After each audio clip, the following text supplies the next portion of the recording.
Hello and welcome back to the channel today. In this week's video I thought I would show you how I process one of the images that I showed in last week's video. The image involves a little bit of exposure blending. So basically, as you would have seen in last week's video, I took three images at three different exposures. So basically it was an image that was exposed correctly, and then there was one that was one stop above and then one stop below. So basically the one stop above was exposing for the foreground, which was obviously very dark, and the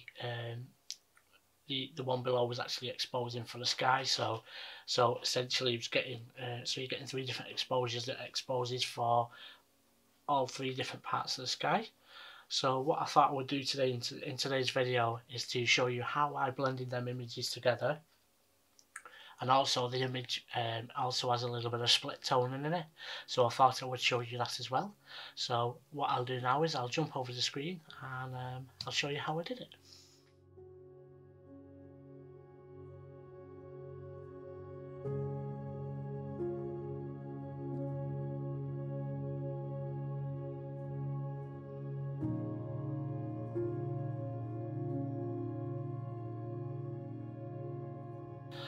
Okay, so as you can see here is this is the image that I took in the video last wech. It's on the edge of Lake Windermere, looking over towards towards the fells in the Lake District, and it was quite a difficult image to take because obviously from over here the light was actually coming from over here, say, and casting across the fells here, and then obviously over the trees here. So as you can probably see in this image, the sun, because it's casting from over here, it was actually putting a lot of these trees in the foreground into shadows. But then what was happening was because the sky was actually the sun was actually getting quite a bit of light. As you can see, there was light breaking through the clouds, so there was a lot of light casting onto the fells and the mountains in front of the image. So what was happening was I was getting probably it was a difficult image to expose for, because if I'd exposed correctly, this foreground wouldn't have been you wouldn't have been able to see. It was very, very dark. And then obviously if I would have exposed for the sky, that would have gone even darker. And if I would have exposed for this bit, you really would have, the image would have been quite blown out along the sky. So this is a perfect example of why image blending is very, very good, and where it becomes very useful.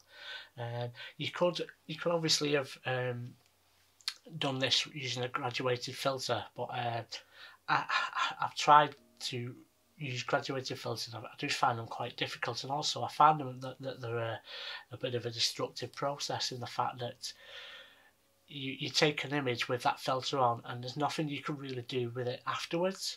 Whereas if you take three images exposure blend, then you can always correct it later in post, whereas you can't remove things, you cannot actually add things later. So I know a lot of people out there like to use graduated filters, and there's nothing wrong with that. If that's your workflow, then have a go at it and do whatever you feel is right. But for me, I've never been able to get on with graduated filters, and they're just not a thing that I really like to do. I prefer to do exposure blending and do like an HDR type image. So this is the final image that I used in the video. But as you can see from the other images that I took, so this was obviously exposing for a little bit. I think this was the image that was actually the one that's exposing for the sky, and then this image is the one that's exposing for the central part of the image. So that's the image that the camera was correctly exposing, which you'll probably see that the central bit is quite and the water is obviously, you know, quite exposed to how the camera would suit it, whereas the foreground and obviously the sky is very blown out, and the foreground is very dark. You can't even define what's on the image.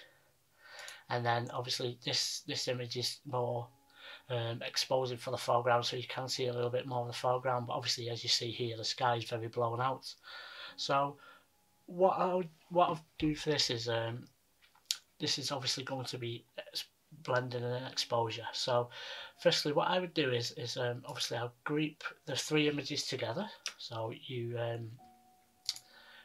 grab the three images, so you can either do it you know, you press shift and then obviously you group the three images together. So, and then what you do is you right click and you go to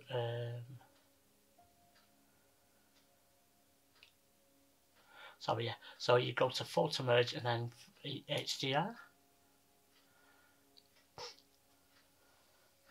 and then obviously it takes a little bit of a time to get the exposure quite right.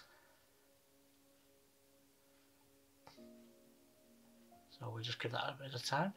It's thinking about it and exposing it as it's doing its magic and merging the images together.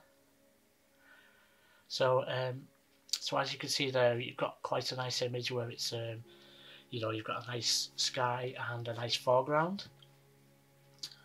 Okay, so I normally leave these options clicked. So the auto align, what it'll do is it'll take the three images and you know, align them up so that they're perfectly right. So if you took the images on a tripod in a stable position and you didn't move the camera between the exposures, then you shouldn't really need that auto align, because the images should be the same. You know, they should be taken the same image, everything should be perfectly straight and aligned. But obviously if you've took three images handheld and you might have moved in between the three images, that auto align will try and correct it and you know, get you the correct exposure and get everything straight. So obviously it's best to you know, sometimes it's best to do this on a tripod on a stable platform and try not to move your camera as much as you can. But obviously sometimes there's a situation where you can't do that, and that's where that comes in very handy. Okay, so obviously auto align, I've used the auto settings because that's what I tend to do. And the deghost and mount I have a play about with them to see what is the best one. I tend to keep it on medium, it works for me. So then what I'm going to do is I'm going to click merge, and it'll take a little bit of time to merge them three images together. Yeah, so that's obviously the three images merged together into a single image, and what it's done is it's actually removed the crop that I applied to it in camera. One of the great things about using RAW is that if you do crop in camera, it will, depending on what settings your camera on. So on my camera it's a micro, because it's a micro 4/3, it does it a 4:3 image, so it'll always take a 4:3 image and then apply the crop, but it will also leave the existing sections of the image untouched. So if you want to go back later and you decide that a square crop wasn't right for me, you can always change it to maybe a 4:5 or, you know, a different crop. So that's what's good things about shooting RAW. So that's the image, and obviously what I'm going to do first is I'm just going to go into the develop module, and I'm just going to apply the right crop for me. Okay, so so obviously on the image I had a 1:1 square crop, because the problem I had with this image is that you had some slight distractions on the side. So obviously this boat here, I didn't really want to have that boat in the image, and obviously it's a bit messy and you can see a little bit of the tree over here. The whole purpose of this image was to use the trees as a frame to frame the fell that you're looking straight across to. So I wanted to keep them trees on the outside edge of the image, and what I did was I slightly cropped in a little bit further just to get the right crop, and obviously get I didn't want to see any, because if you can see here, obviously there's a gap in between the trees, and I think if that was there it will be quite distracting, I think, really. And obviously these white bits on the trees as well are quite distracting as well. It takes you away from the central bit. So I think it's getting a position where you've got a little bit of whatever, you know, it's perfectly square, you know, it's perfectly in the centre there. And obviously I'm using the top of the fell as a centre point, something to focus yourself to. So so I'm going to finalise that crop, and as you can see, it's that's the image that I quite like. So what I can see here is obviously I'm just going to rotate it ever so slightly, because I feel as though that it's slightly you know, it's slightly leading one little bit, but it's just a little bit of a touch. So yeah, so that's the final image that I wanted to. So that's the final image after the merge has been done. So one thing I can see here is obviously the sky's a little bit blown out. So what I'm going to do is I'm just going to apply a gradient filter, obviously a gradient, and then I'm just going to drag it down to the bottom, and I'm just going to drop the exposure a little bit. See if we can get a little bit of. Sorry, I'm just going to delete that one. Yeah, so I'm just going to drop the exposure a little tad, and then just see if I can get a little bit of definition back into that skies and clouds. So yeah, so that's added a little bit of definition into the image. So yeah, so that's obviously the crop that I'm looking for. I'm quite happy with that. And that's the image one to do. So what I'm going to do now is obviously I'm just going to do a little bit of split toning on it.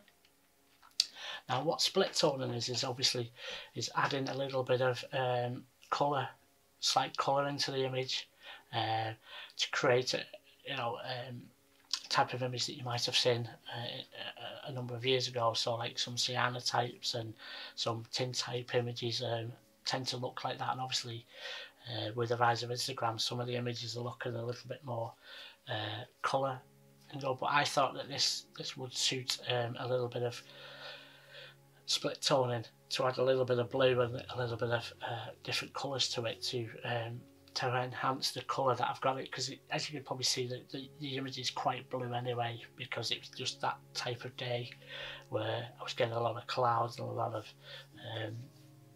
in the sky, so it was that type of day where everything was blue anyway, so it sort of lended itself to add a little bit more blue. So what I'm going to do now is I'm just going to obviously add a little bit of split toning into the image. So what I tend to do with split toning is I use a thing called the 180 rule. So what I tend to do is I tend to pick a colour for my highlights using the numbers on the U sliders here. So and then what I would do is I would apply a 180 to that. So essentially what I would do is so for my highlights, so I'm going to use 60. So that's adding a colour, and then what I'm going to do is I'm just going to bump the saturation completely up to the top. So as you can probably see here, it's applying a very yellow colour to my image. Now obviously because we bumped the saturation up to a full amount of 100, it does look, it looks awful at the moment. It looks as though it's oversaturating. But what that's doing is it's giving me a natural indication that the colour that I want to use is quite right. So what I'm going to do, obviously for the shadows, you would apply a 180. So that number I used before for the 60, I would add 180 to that. So at the moment I'm going to use 240, and then I'm going to bump the saturation up to a 100, and now you can probably see that you're getting a blue and yellow feel to it, and using that 180 rule, it gives you a complementary colour. because without going into the depths of colour science, you tend to find that if you use a colour wheel, you tend to find that colours that are complementary to each other will suit each other. So that's why teal and orange works quite well, because they're quite complementary colours, and you know, blue and yellow are quite complementary colours, and they work.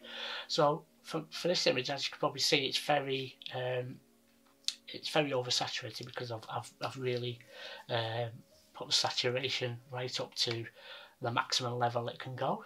Now what I tend to do now is I would drag it back, saturation, to a level that I think is quite right. So for the shadows, I used around about 31. Now obviously this is all dependent on your taste and what you like. And then for the highlights, I used a saturation of 22. Now the saturation is basically how strong or how coloured the image is.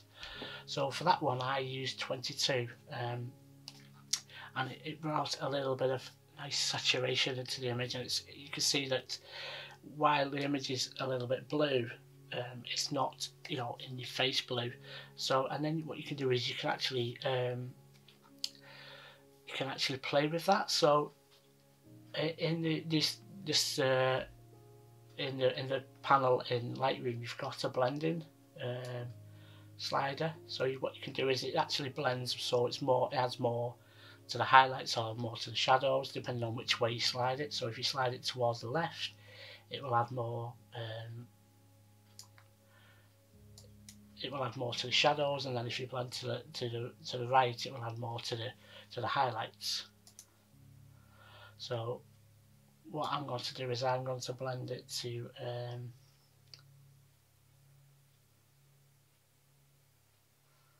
and then you can obviously use the balance, and that will bring it more towards the highlights or the shadows. So if you blend it that way, you're going to get more blue. If you blend it that way, you're going to get more yellow. So for that one, I used a number of -11, so I had a little bit more yellows, because obviously I wanted to bring out, I wanted to remove a bit of blueness from the sky, because the sky was very, very blue.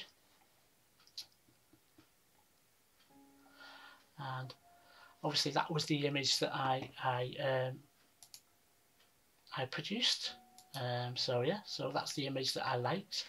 Now what I'm going to do obviously here is I'm just going to bring in a little bit of a graduated filter on the bottom, because I think this ground or this floor here is a little bit imposing.